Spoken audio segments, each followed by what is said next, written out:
I just thought I'd show everybody. We got another load of hay for the horses.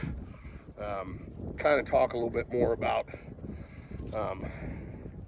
kind of what normally goes on with them. So we were haying up above when it was frozen, but now that it's, I mean, heck, it's almost 50 today. Sorry about the ambulance in the background, but there's still some hay residue up there, so they weren't out or anything. We just, with the holidays coming, we tried to get the hay here just to make sure. And I don't know if they would have made it till next week or not. Which down in there's kind of a knoll here. Down in there's another round bale. Right here, I don't know if you can still see some of the residue of another round bale. And then up there's a couple of the square bales.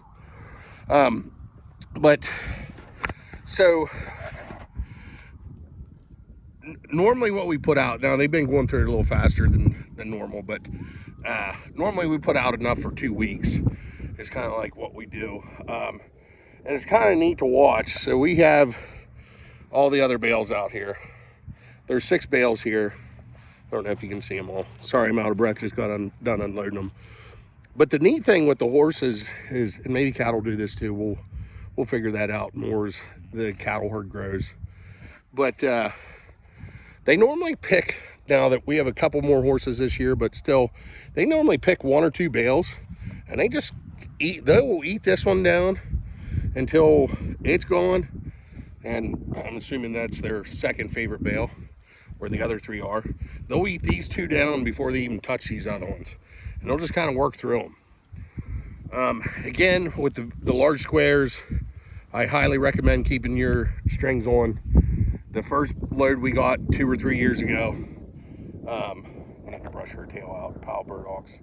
But the first year that we did that, we cut them open, and I mean, they wasted probably 50% of each bale. It was crazy how much they just kicked it around. And again, if the ground's frozen, they eat probably 90 to almost 100% of it. Again, these are alfalfa bales, so they're higher quality. If you would do, let's say, a grass hay, first cutting, as long as it's not like super rank first cutting, they'll probably still eat 80% of it. But anyhow, I do recommend using higher quality hay if you can, just to make sure they clean it up, unless you want the residue there. But once it gets thawed like this, that's another reason we brought them down. You can kind of see there's still some standing grass here. Up above's getting a little beat up. So here, that should protect those bales as they break them down. They shouldn't get trampled into the mud as much. Because, I mean, I don't know, there's 10 inches of I'm pretty sure this is brome grass that's kind of going to protect that, at least till the ground freezes up again. But yeah, I mean, that's just kind of how we do it. It works out pretty good. Horses actually, a lot of the times with them being on alfalfa in the winter, a lot of times they come out of the winter heavier than they are through the summer.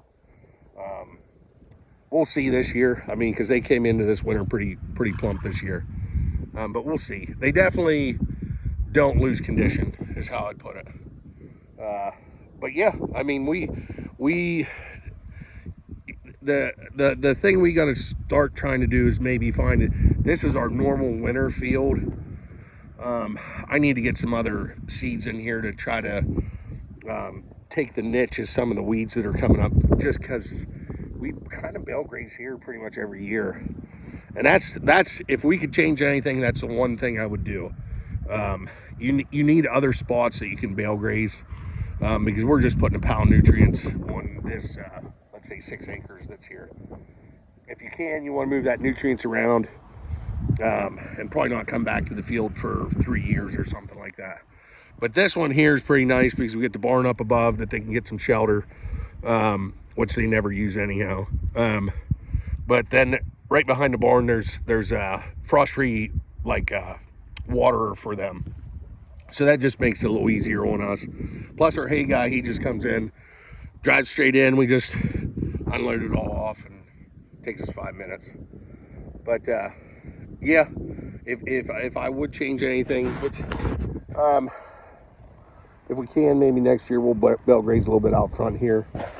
But thought I'd show you guys the horses, get a video out, show you a little bit of what we're doing. Like I said, as they're grazing too, you do want to go out basically every day. You're kind of cleaning up the strings.